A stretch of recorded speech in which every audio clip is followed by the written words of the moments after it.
The start of this year was characterised by cold weather and heavy rainfall, which caused significant delays to planting across Great Britain. Now, a few months on, conditions have switched, with prolonged hot and dry weather stressing plants.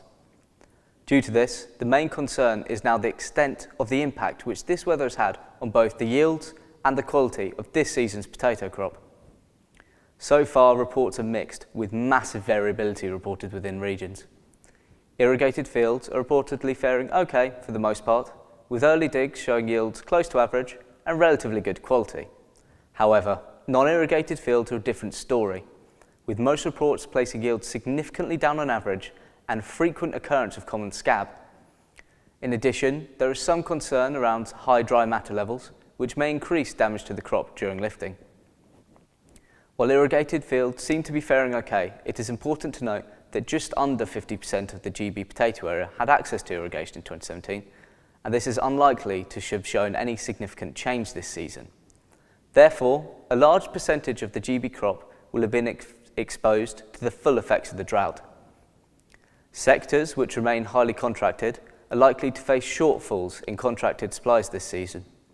Should this occur, increased demand is likely to feed through to what could turn out to be an undersupplied free-buy market. For support and advice surrounding the impacts of the drought, please visit the AHDB Drought Hub. If you are an NFU member, they offer advice on contracts along with a helpline to help provide advice on the issues that you may be facing. The links to these can be found in the description below.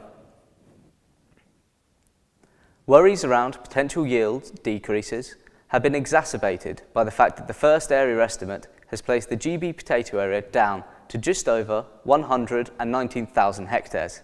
This is a 3% reduction in area from last season and means that the area is currently estimated to be the third lowest on record.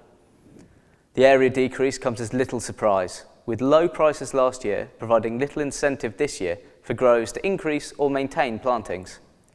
Area increases normally follow high-priced years, with decreases in area often following years when prices remain depressed.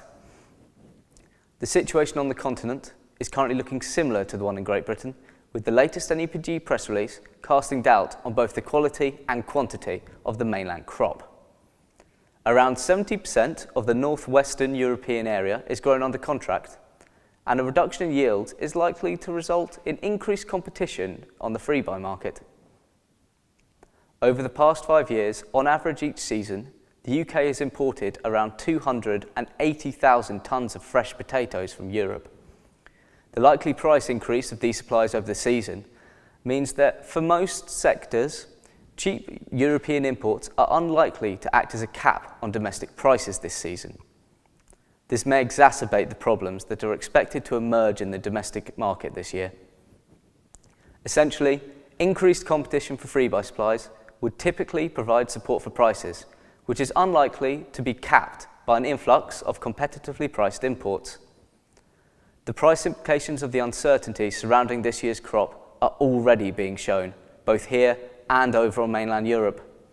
The April 19 European Potato Processing Futures contract is currently trading significantly higher than the comparable contracts during the same period in previous years.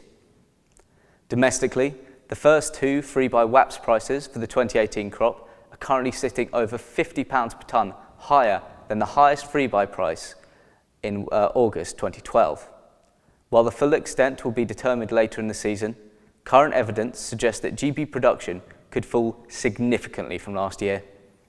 With the European potato crop also facing issues, competition for free-buy supplies, both here and on the continent, is likely to provide support to prices this season.